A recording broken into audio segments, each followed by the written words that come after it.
د پاکستان د نورو برخو سره سره د بلوچستان ایالت په سرحدي ښار چمن کې هم دغه وخت معیوبه کم معذوران چې کوم دي هغه په دغه نن د دې د عالمي ورځ په مناسبت سره دوی هم د نن راوتلي دي دلته دغه د احتجاج کوي. آیا د دې کومې غوښتنې دي چې هغه دغه وخت حکومت پر دغه غوښتنو باندې عمل درآمد نه کوي؟ د دې سره نورې خبرې کوو. ما نوم نیک محمد دی. موږ دا غواړو موږ ټوله معذور دلته راغونډ سوي دي سرکاري ادارې څخه موږ دا خواست دی. موږ معذوران د کریې په سرایو کې دي.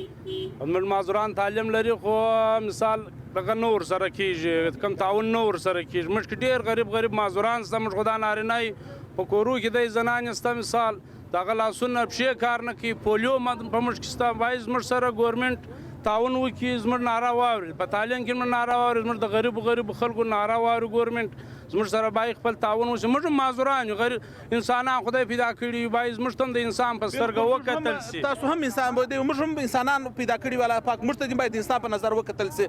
اوس راځم د دغه د معذورانو د اتحادیې څخه مشر د عنایت بشر دوست، هغه د دغه وخت دغه احتجاج مشري کې د سره به نورې خبرې وکړو.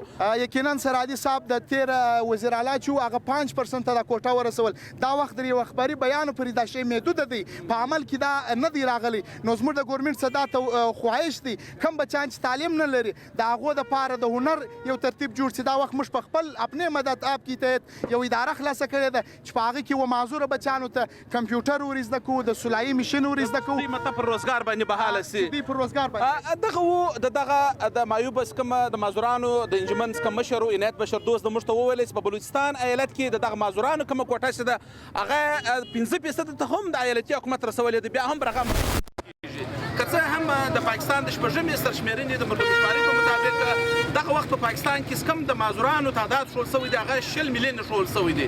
خو بیا هم کوم عالمي اداره ده WHO هغه دا وایي چې که د دنیا و پرسنټیج د آبادۍ پرسنټیج BCD ته وکتل سي هغه په پاکستان کې 11 میلیونه ده. نو بیا هم دلته که دی په دومره لوی تعداد کې په پاکستان کې معیوب دغه وخت شته، حکومت پاکستان د دې لپاره په سرکاري ملازمتونو کې د 203% پورې کومه کوټه د هغه میشي ده او په ټول دولت کې مختلف انجوز کوم دي هغه د دې د بحالۍ لپاره د دې لپاره د شخصیت د بحالۍ لپاره د لپاره ملازمتونو د بحالۍ لپاره هم کار کوي.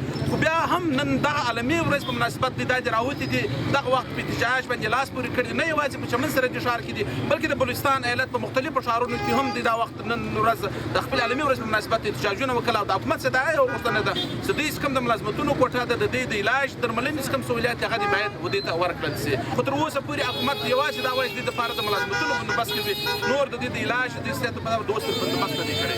نعمت الله صفدي، VOD چمن.